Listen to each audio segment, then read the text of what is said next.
제가 여러분에게 두 가지 질문을 해보려고 합니다. 여러분은 보이지 않는 하나님을 보는 비밀을 알고 있습니까? 여러분은 하나님의 아들인 예수님과 인격적 관계를 맺는 비밀을 알고 있습니까?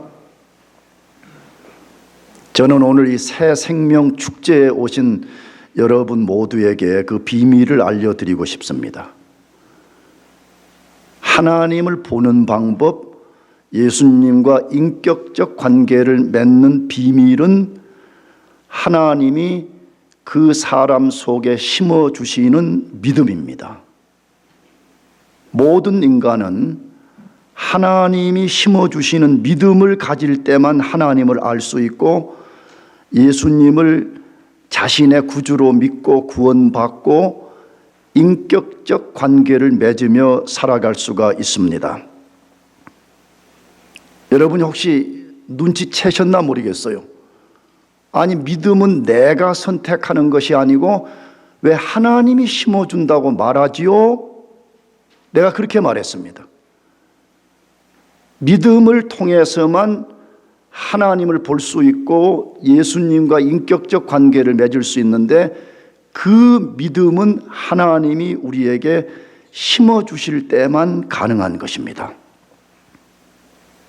그래서 우리 땅에 사는 인생에게 가장 중요한 것은 학위 받는 것도 아니에요. 높은 자리에 올라가는 것도 아니에요. 엄청난 부와 명예를 소유하는 것도 아니에요. 하나님을 알고 하나님의 아들 예수 그리스도와 인격적 관계를 맺는 믿음을 갖는 것이 가장 중요해요. 하나님도 성경을 통해서 그것이 가장 중요하다고 말씀을 해요. 그 중에 가장 대표적인 성경 구절 세 곳을 소개해 드리려고 그래요. 첫째로는 히브리서라는 성경인데 히브리서 11장 1절에 믿음은 바라는 것들의 실상이요 보지 못하는 것들의 증거니라고 되어 있습니다. 여러분, 우리는 보이지 않는 것은 자꾸 없다라고 말하는 경향이 굉장히 강해요. 근데 우리가 알지만 보이는 것보다 보이지 않는 세계가 훨씬 크거든요. 근데 그 세계를 볼 수 있는 아주 중요한 베이직이 뭐냐 그러면 믿음이라고 말해요. 믿음을 가질 때만 하나님이 보여지기 시작하고 하나님의 아들 예수 그리스도를 알게 되는 역사가 일어나요. 믿음 없이는 불가능해요. 히브리서 11장 2절에 믿음으로 모든 세계가 하나님의 말씀으로 지어진 줄을 우리가 아나니라고 말합니다. 만물은 진화된 것일까? 하나님이 창조된 것일까? 이것 때문에 굉장한 많은 논란을 빚고 있잖아요. 그런데 만물이 하나님께 창조되었다는 것을 알려면 반드시 믿음을 가질 때만 가능하다고 말해요. 그러니까 믿음이 없이는 절대로 하나님이 창조했다는 게 믿어지지 않아요. 그러니까 창조론을 믿지 않으니까 당연히 하나밖에 남지 않은 거 뭐죠? 진화론을 선택할 수밖에 없는 거예요. 히브리서 11장 6절에 믿음이 없이는 하나님을 기쁘시게 못하나니 그렇게 되어 있습니다. 물론 우리 성경에는 하나님이라는 말이 빠져 있어요. 믿음이 없이는 기쁘시게 못하나니 그랬는데 그 대상이 하나님을 지칭하는 거거든요. 그래서 믿음을 가질 때만 하나님을 기쁘시게 할 수 있다 그렇게 되어 있습니다. 다시 믿음을 가질 때만 만물의 창조주이신 하나님을 보는 눈이 생기고 영적 세계를 보는 안경이 생기는 거예요. 여러분, 우리가 선글라스를 끼지 않아요? 검정색 선글라스를 끼면 모든 세상이 검게 보이고 노란색 선글라스를 끼면 모든 것이 노랗게 보입니다. 이처럼 하나님이 주시는 믿음을 갖게 되면, 하나님이 주시는 믿음이라는 안경을 쓰게 되면 눈으로 볼 수 없는 하나님이 보이기 시작하고요, 예수님이 우리 자신과 모든 인간의 구원자라는 것이 보여지는 역사가 일어나요. 그러면 어떻게 이 믿음 가질 수 있다고요? 다시 말하면 어떻게 우리가 이 믿음을 가지려면 하나님이 우리에게 믿음을 심어주시냐 하는 것, 어떤 방식으로 우리에게 믿음을 심어주냐 하는 것이에요.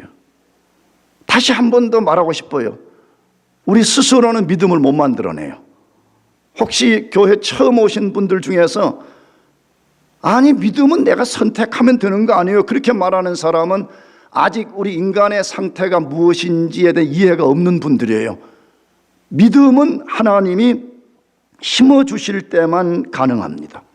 근데 어떤 방식으로 심냐 하는 것을 오늘 읽은 열왕기 하 5장 1절에서 15절까지를 통해서 알려주고 있습니다.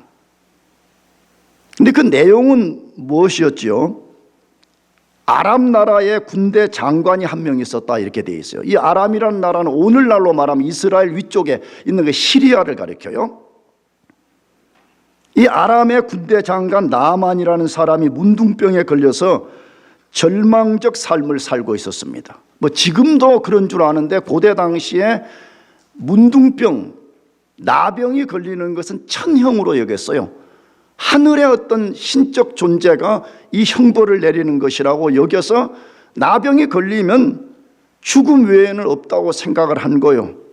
그런데 어느 날 그 나아만 장군이 전쟁터에서 잡아와서 자기 집에 종살이하는 아주 작은 여자아이 하나가 이렇게 말을 했어요.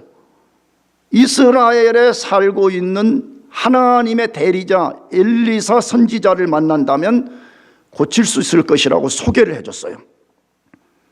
나아만이 엘리사를 찾아가서 엘리사를 통해서 이 문둥병을 고침받고 그는 나아가서 하나님을 만나게 되었더라고 되어 있어요.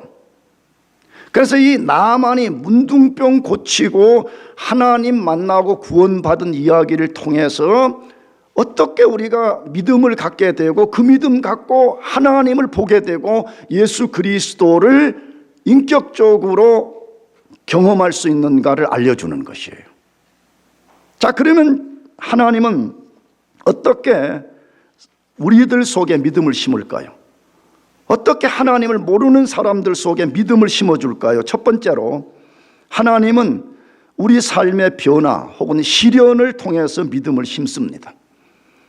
하나님이 우리 속에 믿음 심는 방식이 뭐냐 할 때 오늘 본문에서 말하기를 인생의 혹독한 시련을 통해서 심는다라고 말합니다. 하나님은 성경에서 아람의 나아만 장군이 어떤 사람인지를 소개합니다. 그것을 5장 1절에 다시 한번 읽어보면요, 아람 왕의 군대 장관 나아만은 그의 주인 앞에서 크고 존귀한 자니 이는 여호와께서 전에 그에게 아람을 구원하게 하셨음이라. 그는 큰 용사이나 나병 환자였더라 라고 되어 있습니다. 나아만은 어떤 사람이라고요? 다시 아람의 군대 장관이었습니다. 왕 앞에서 크고 존귀한 자라고 소개되어 있습니다. 왜 그랬죠? 그가 아람 나라가 위기에 처했을 때 나라를 구원했기 때문에 국가적 영웅이었죠. 나아만은 그래서 왕과 백성에게 칭송을 받는 거의 왕적 권세를 가진 장군이었습니다.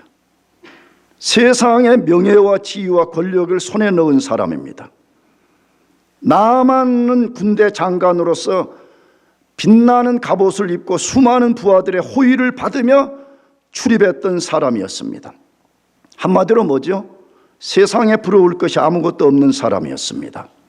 그러나 그는 갑옷 아래 숨겨진 인생의 치명적 문제를 갖고 있었습니다. 그것이 뭐죠? 문둥병이었습니다. 그래서 성경은 그런 나아만을 가리켜서 뭐라고 묘사했어요? 저는 큰 용사나 문둥병자였더라 그렇게 되어 있습니다. 야, 이게 놀라운 이야기예요. 왜 놀라워요? 잘 보세요. 저는 큰 용사나 뭐라고요? 문둥병자였더라라고 되어 있습니다. 하나님은 나아만 장군을 하나님을 알지 못하고 예수님을 믿지 않는 사람들의 상징이라고 지금 말씀하는 거예요. 나만은 역사적 인물이기도 하지만 나만이 바로 오늘 이 시대의 모든 사람들의 모습이라고 말씀하는 거예요. 왜 그렇습니까? 모든 인간, 그리스도 밖에 있는 모든 사람들은 외적으로는 굉장히 화려하고 위용을 자랑하는 나만 같지만 실제 내면은 나만의 숨겨진 문둥병과 같은 죄를 갖고 있기 때문에 그렇습니다.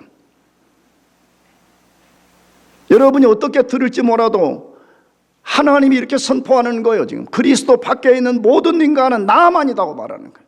왜? 겉모습은 뭐 박사다, 세상에서 뭐 엄청난 것을 손에 넣은 사람이다라고 말하지만 그 숨겨진 내면에는 치명적인 문둥병과 같은 죄를 갖고 있다라고 말씀하기 때문에 그렇습니다. 혹시 여러분 중에 목사 양반 너무 그렇게 말하는 것은 인간을 너무 부정적으로 보는 거 아니에요 라고 말하는 사람이 있습니까?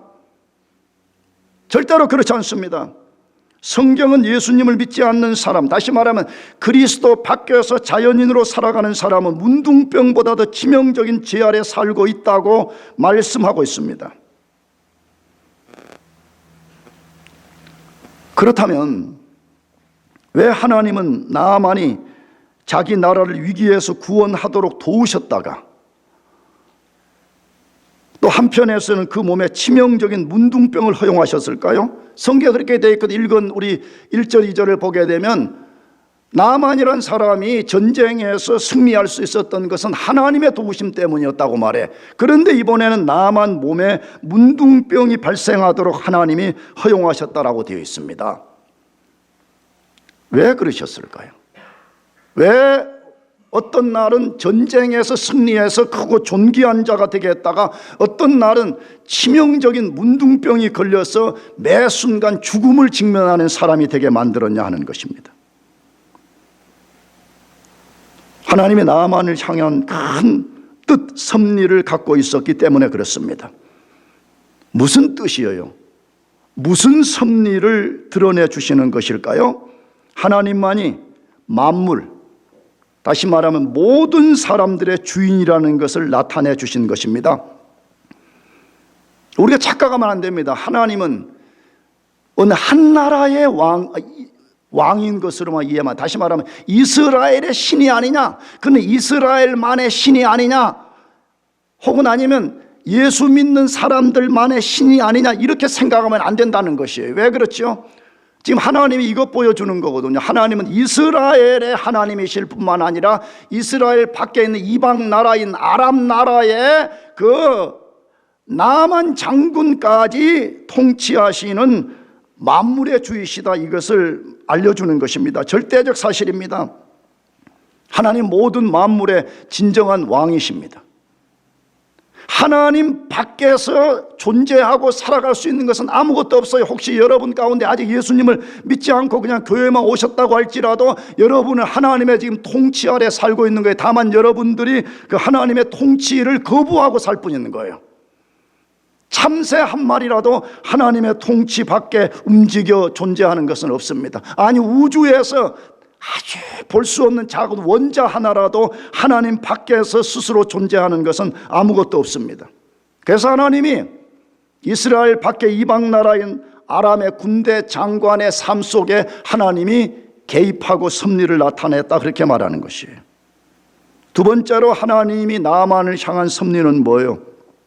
나만에게 믿음을 심어주려고 그러는 거예요. 나만에게 뭐 심어준다고요? 믿음을 심어서 그 믿음을 갖고 예수 그리스도를 믿고 구원받게 하려고 그런 것입니다. 나만은 엄청난 삶의 변화와 시련을 겪었습니다. 엄청난 것이었습니다. 왜 그렇죠? 크고 존귀한 삶을 살다가 문둥병에 사로잡혔습니다. 인생의 최정상에 섰다가 문둥병이라는 최악의 비참한 골짜기에 떨어져 버렸습니다. 왜 하나님이 나만에게 그렇게 하셨을까를 잘 생각해 봅시다. 모든 인간은 감당할 수 없는 삶의 변화와 시련을 만나기 전에는 자기의 피조물됨을 깨닫지도 못하고 인정하지 않습니다.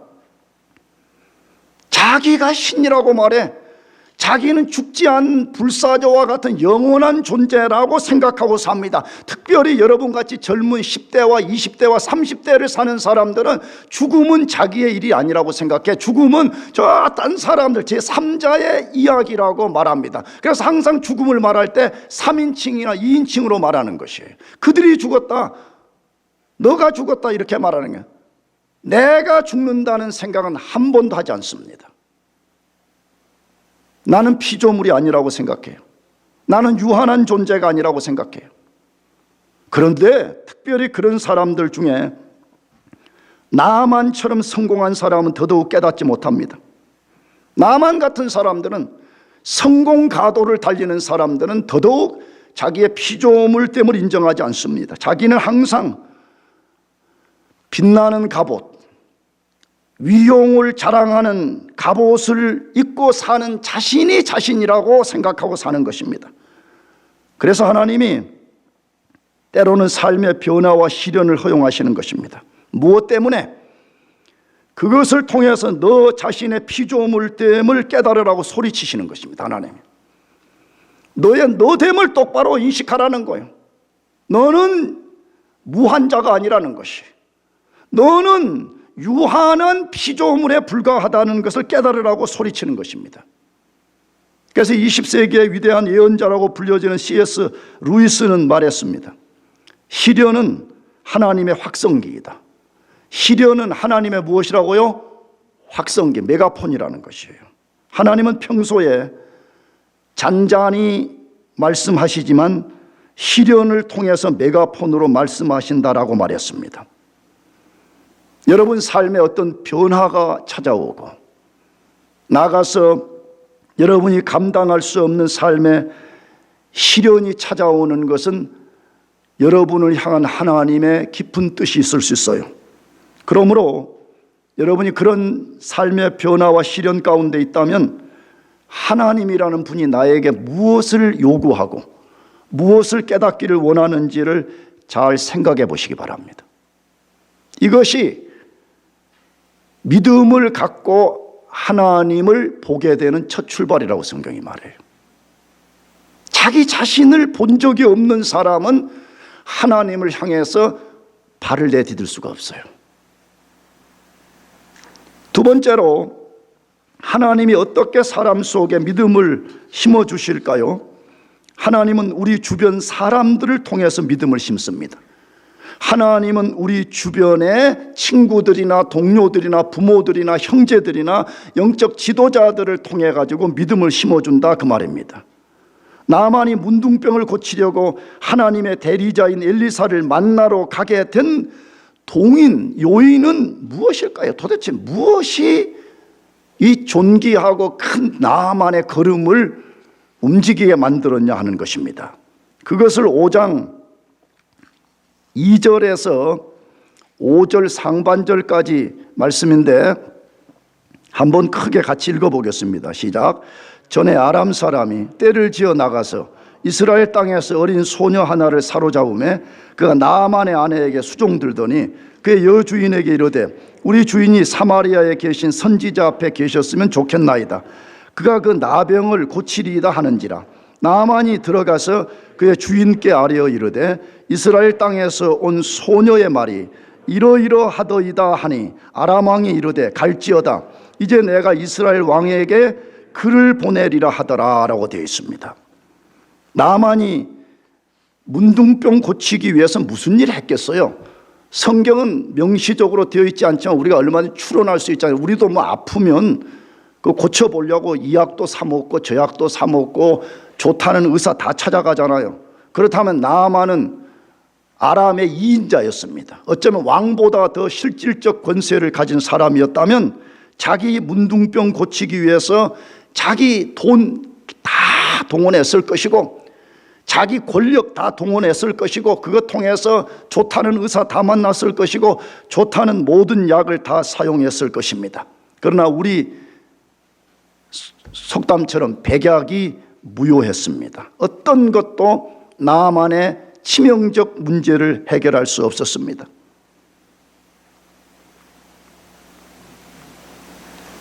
나는 종종 성경을 읽을 때 그 상황 속에 들어가서 그 상황 속에 내가 한번 묵상을 해봅니다. 여러분, 나만이 매 순간 어떤 생각 속에 있었겠어요? 죽음. 빛나는 갑옷 아래에서 썩어 문드러지는 자기의 질병 때문에 자기가 죽어가고 있다는 것을 깨달으면서 매 순간 죽음에 직면했을 것입니다. 어떤 희망도 없었습니다. 그때의 이스라엘 땅에서 잡혀온 어린 소녀가 이렇게 말했습니다. 주인님이 우리 사마리아에 계신 선지자에게 간다면 고칠 수 있을 것입니다. 이렇게 말했습니다. 여기 사마리아는 이스라엘, 남쪽 유다 이스라엘과 북쪽 이스라엘의 두 개가 있었는데 북쪽 이스라엘의 캐피탈, 수도가 사마리아였습니다. 우리 선지자 엘리사를 만난다면 우리 주인님이 능히 고칠 수 있을 것입니다라고 나만 장군의 부인에게 말을 했습니다. 그 말을 들은 나만 부인이 자기 남편 나만에게 그 소식을 알려줬고, 나만이 그 소식을 자기 왕에게 보고를 하고 왕의 허락을 받고 선지자를 만나러 이스라엘로 행했더라, 그렇게 되어 있습니다. 무엇이 나만을 움직였을까요? 잘 생각해 보십시다. 이 작은 소녀는 나만에 비해서 무가치하기 짝이 없고 신뢰할 수가 없는 여성일 수 있잖아요. 아주 작은. 내가 가진 옛날 성경의 번역은 어떻게 했냐 그러면 이걸 강조하려고 그랬는지 작은 계집 아이 하나가 이렇게 돼 있습니다. 아주 작은 어린 아이, 그것도 물론 고귀한 어느 집의 출신도 아니요, 전쟁터에서 잡혀와가지고 출신이 누군지도 모르고 뭐 하는 아이인지도 모르고 자기 집에 끌려와서 종로로 타고 있는 그 아이의 말을 듣고 움직인다? 이거 쉬운 거 아닙니다. 그래서 성경은 나만과 이 여자아이를 대조하는데 뭐라고 했다고요? 다시 나만은 크고 존귀한 자라 이렇게 표현을 했고, 이 어린 소녀는 이름도 거명하지 않았습니다. 어쩌면 이름이 없을 수도 있었습니다. 그러나 성경은 이 어린 소녀가 나만에 비해서 얼마나 무가치한 그러한 아이였는지를 비교하려고 그러는 거지요. 세상 관점으로 보면 크고 존귀한 나만이 이런 어린아이의 말을 듣고 움직인다는 것은 있을 수 없는 일입니다. 우리 그러잖아요. 뭐 논문을 써도 자꾸 우리가 어떤 논문을 인용해 오고 그런 이유가 뭐예요? 나는 오소리티가 없으니까 나보다 더 큰 오소리티가 있는 사람들 거 인용해 와가지고 나의 논리를 펴려고 그러는 거잖아요. 마찬가지로 나보다 오소리티가 많은 사람이 뭐라고 하면 내가 듣기가 쉽지만, 나보다 오소리티가 없을 뿐만 아니라 하나도 없어 보이는 인간이 날 보고 뭐라고 하면 말이에요, 우리는 좀처럼 귀 기울이는 것이 어렵습니다. 그렇다면 무엇이 나만을 움직인 것이요?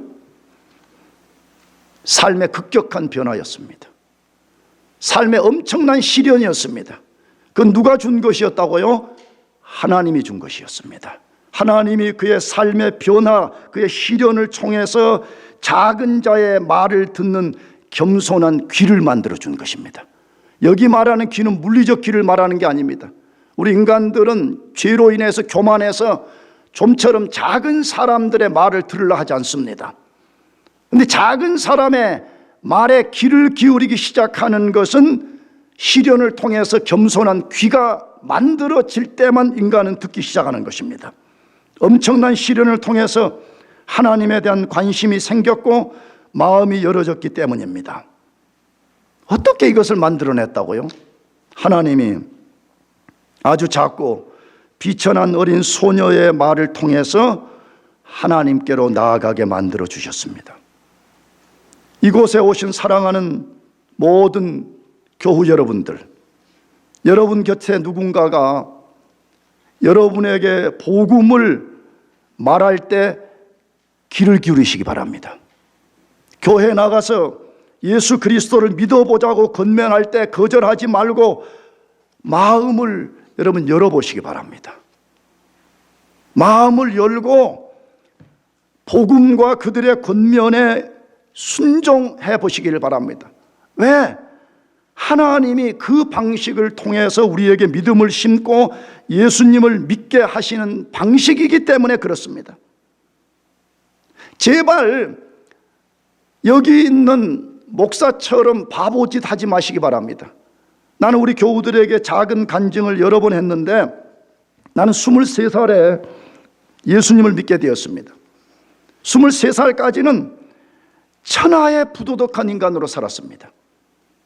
너무 부도덕한 삶을 살아서 목사가 그 간증을 다 하면 여러분들이 야, 목사가 뭐 저런 인간이야 그럴까 봐서 내가 사실은 나의 철저히 부도덕한 삶을 완벽하게 말한 적은 없어요. 그러나 철저히 타락했었습니다. 그래서 주변에 친구들 누군가가 뭐 장부환 씨 교회 나갑시다, 예수님 믿으세요 그렇게 말하면 제가 얼마나 거만하게 그런지 모릅니다. 근데 그때 내가 주로 썼던 방식이 뭐였었냐 그러면, 하나님이 계신다면 나에게 그 하나님을 물리적으로 보여주라 그랬어요. 그러면 내가 믿겠다 그랬어요. 정 안 되면 하나님이 물리력, 완력을 사용해서라도 나를 설득시켜보라. 그러면 내가 교회 나가겠다 그렇게 말했습니다. 여러분 그렇게 말하면 안 됩니다, 절대로. 그런데 굉장히 교만한 이야기인 것입니다. 혹시 여러분 가운데 너무 목사님 너무 이렇게 푸시하지 마시오, 내가 믿고 싶으면 믿고 그렇지 않으면 안 믿는 것은 내 자유 아니에요, 왜 제 자유의지를 자꾸 목사님이 건드려요, 그렇게 말하지 마시기 바랍니다. 나는 우리 교인들에게 말씀하지만 여러분의 자유의지를 갖고는 하나님을 믿지 못해요. 그렇게 말하는 것은 하나님 앞에서 거짓말하는 거예요. 하나님 앞에 자기를 변명하는 거예요. 우리는 죄로 타락해버려서 우리 자유의지가 고장나서 자유의지 자체만 갖고는 절대로 하나님을 찾을 수가 없는 존재가 되어버린 것이에요. 그러므로 이 바보 같은 목사가 이 23살 전에 물리적으로 보여주시오, 완력을 사용해서라도 보여주면 내가 하나님을 믿겠습니다 하는 것은 그건 하나님이 정한 방식이 아니라니까. 그건 하나님을 믿지 않기 위한 변명에 불과한 것입니다. 누가복음이라는 성경에 보면 부자와 거지 나사로라는 두 사람의 이야기가 나와요. 근데 그 거지는 예수 믿고 천국을 가고 부자는 땅에서 떵떵거리며 살고 예수 안 믿다가 죽어서 지옥에 갔습니다. 지옥이 너무 고통스러워서 그가 믿음의 조상인 아브라함에게 소리를 쳤습니다. 아브라함이여, 나는 뭐 이제 지옥에서 고통받는 거 마땅하지만 이 땅에 아직 죽지 않고 살고 있는 내 형제들 5명이 있으니까 그 예수 믿고 천국에 간 나사로를 다시 살려가지고 우리 형제들에게 좀 보내주세요. 그러면 그들이 죽었다가 살아난 나사로, 다시 말하면 어떻게 인간이 죽었다가 사냔 말이에요. 그것을 보면 그들이 깨닫고 예수 믿고 지옥 오지 않고 천국 갈 것입니다 이렇게 말하니까 아브라함이 단호하게 거절했습니다. 뭐라고 거절했을까요? 지옥 가지 않고 천국 가는 유일한 방식은 죽은 자가 살아나는 것을 보는 것이 아니라 그랬어요. 왜 그럴까요, 여러분? 만약 죽은 자가 살아나는 것을 보면 사람들이 예수 믿고 천국 간다 그러면요, 예수님 당시에 이스라엘 백성들 전부 다가 예수님 믿었어야 돼요. 왜? 예수님이 이 땅에 계시는 동안에 죽은 자를 살려내는 역사가 3번이나 크게 있었기 때문에. 그런데 그걸 보고 믿은 사람들은 없었어요. 여러분, 믿음이라는 것은 그렇게 생기는 게 아니에요. 믿음은 무엇을 보는 문제가 아니에요. 그래서 아브라함이 말해요. 뭐라고? 죽은 자가 살아나는 것을 보는 것을 믿는 것이 아니라 모세와 선지자를 통해서만 가능하다 그렇게 말해요. 그건 무슨 말일까요? 예수님 당시에는 성경이 모세오경과 선지자만 있었는데 너희는 성경을 통해서만 믿어야 된다는 거예요. 다시 말하면 사람들이 전해주는 성경, 복음의 말씀을 너희들이 듣고 너희들이 그 말씀을 받아들이고 그 말씀에 순종하고 그 말씀을 너희 것으로 삼을 때만 너희들은 지옥 가지 않고 천국 간다 그렇게 말해요. 그러므로 오늘 여러분들이 친구들의 초청을 통해 가지고 여기 오신 줄 알아요.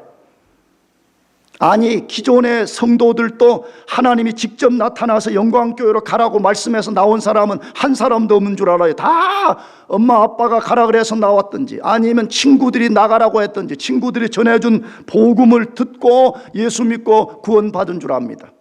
그러므로 오늘 하나님이 여러분의 친구들을 통해서 여러분을 초대하고 여러분을 예수 믿게 하신다는 사실을 꼭 믿으시고, 여러분 마음을 열고 예수 그리스도에 대한 관심을 갖고 발을 내디뎌 보시길 바랍니다. 마지막 세 번째로 하나님이 어떻게 우리에게 믿음을 심어주실까 하는 것입니다.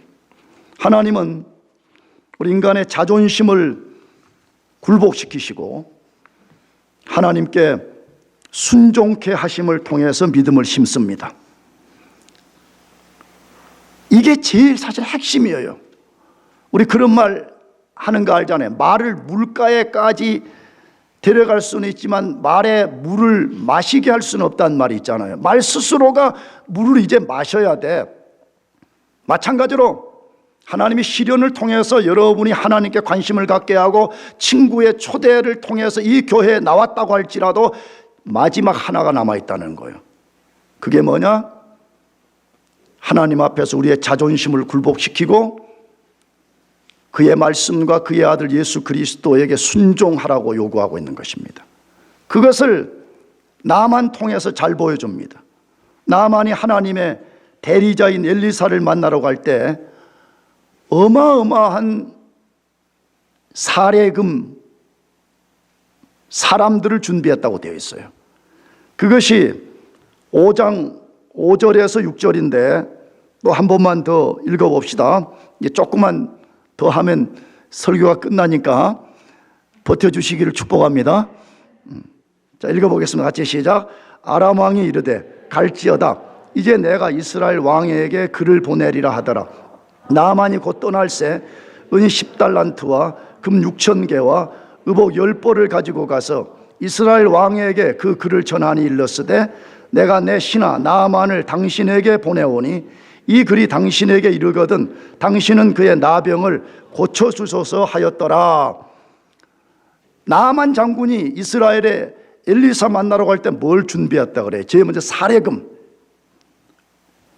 은 10달란트, 오늘 우리 단위로 하면 342kg, 금 6,000개, 오늘 단위로 하면 68.4kg, 옷 10벌을 준비했다. 이게 첫 번째 사례금으로 준비한 거예요.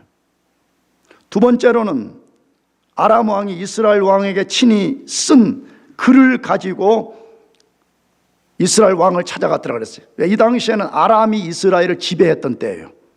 이스라엘은 일종의 아람의 속국 같은 노릇하고 있었던 때예요.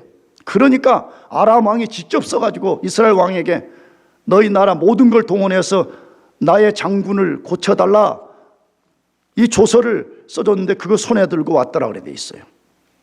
세 번째, 많은 부하들을 대동하고 엘리사를 찾아왔더라 그렇게 돼 있습니다.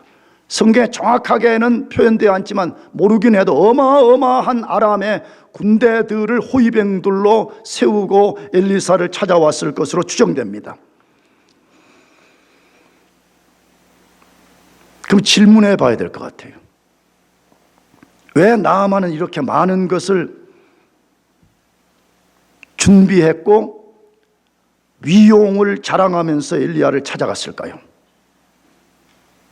왜 이렇게 많은 것들을 동원하는 거예요? 자기 신분에 합당한 대우를 해달라는 거예요. 뭐라고요? 나의 신분에 맞는 대우, 방식을 통해서 나를 고쳐달라, 그것이었습니다. 그런데 나아만은 엘리사로부터 합당한 예우를 받기는커녕 무시를 당한 것처럼 보여집니다. 무엇 때문이라 그래요? 가서 만났어요. 엘리사 집에 문 앞에 찾아갔어요. 엘리사가 직접 나오지 않고 자기의 종을 보내가지고 말하기를 저 요단강에 가가지고 몸을 7번 씻으라 말했기 때문이었습니다. 나아만은 자존심이 상상할 수 없이 상했습니다. 분노한 나아만이 아람으로 돌아가겠다고 돌아서 버렸어요. 그래서 아람을 향해서 돌아가려고 그랬어요. 자, 그럼 왜 이스라엘의 하나님의 대리자인 엘리사는 나아만을 그렇게 대했을까요? 나아만의 잘못된 기대, 잘못된 자존심, 잘못된 교만을 굴복시키고 하나님께 순복해 하라고 그렇게 한 것입니다. 나아만이 그런 잘못된 기대, 자존심, 교만을 갖고 찾아왔다는 증거가 성경 안에 기록되어 있어요. 그게 뭐지요? 열왕기하 5장 11절 12절인데 이렇게 되어 있어요. 나아만이 노하여 물러가며 이르되 내 생각에는 저가 내게로 나와 서서 그의 하나님 여호와의 이름을 부르고 그의 손을 그 부위 위에 흔들어 나병을 고칠까 하였도다. 다메섹 강 아바나와 바르바른 이스라엘 모든 강물보다 낫지 아니하냐. 내가 거기서 몸을 씻으면 깨끗하게 되지 아니하랴 하고 몸을 돌려 분노하여 떠나니라고 되어 있습니다.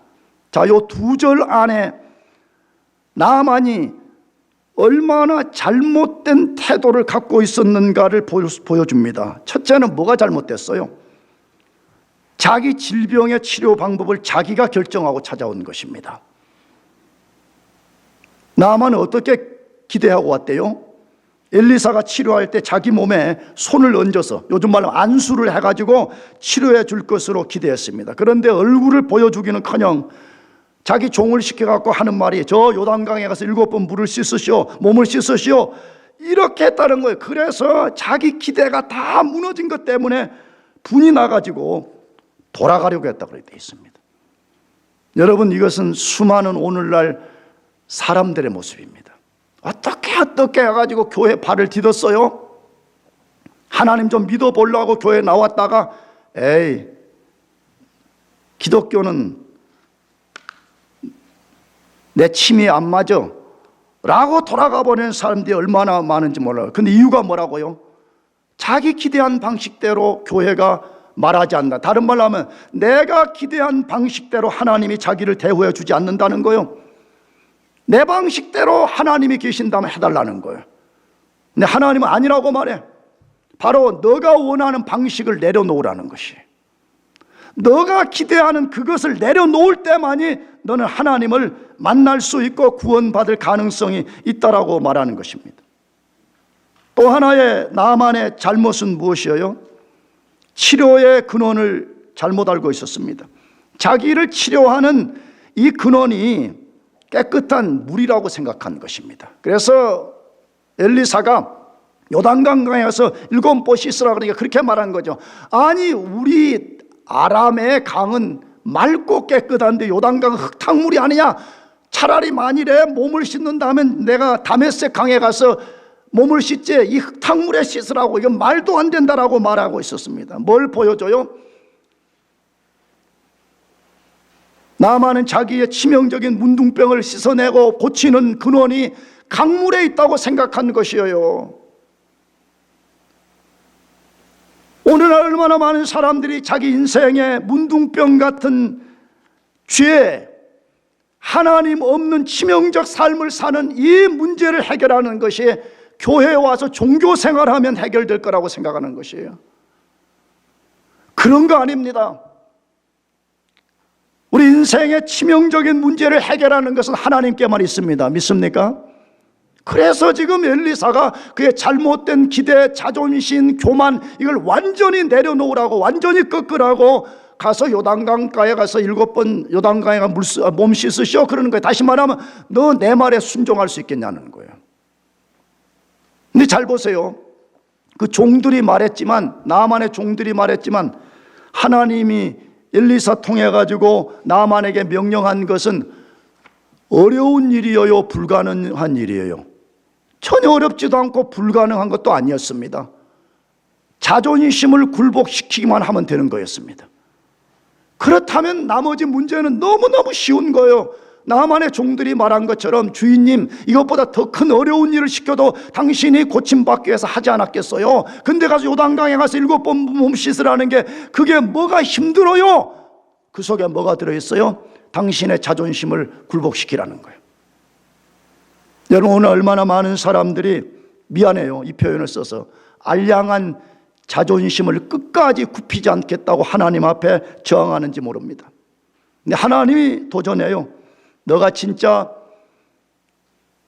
너 안에 믿음이 심어지고 그 믿음으로 나의 아들 예수 그리스도를 구주로 믿고 나와 인격적 관계 속에 살고 싶다면 너의 죄로 말미암은 자존심을 굴복시키라는 것이에요. 그리고 나만이 엘리사의 말에 순종했던 것과 같이 나의 아들 예수 그리스도에게 순종하라는 것이에요. 그럴 때만이 우리는 진짜 믿음을 소유하고 그 믿음을 가지고 하나님을 보게 되고 그 믿음으로 예수님을 구주로 믿고 하나님의 고귀한 자녀가 된다고 말해. 오늘 여기에 오신 여러분들, 여러분이 그냥 여기 온 거 아니에요. 우리 한별이가 간증을 하면서 말했지만 보이지 않는 하나님이 여러분을 사랑하셔서 이 하나님의 말씀을 듣게 하신 거예요. 그러므로 이 말씀을 거부하지 말고 여러분의 죄로 말미암은 자존심을 하나님께 굴복시키고 하나님의 아들 예수 그리스도를 여러분 구주로 믿으시기 바랍니다. 그래서 오늘 오신 여러분 모두가 예수 그리스도 안에 살면서 하나님과 인격적 관계를 맺어가면서 동행하는 그러한 복된 사람들 되기를 축복합니다. 기도하겠습니다.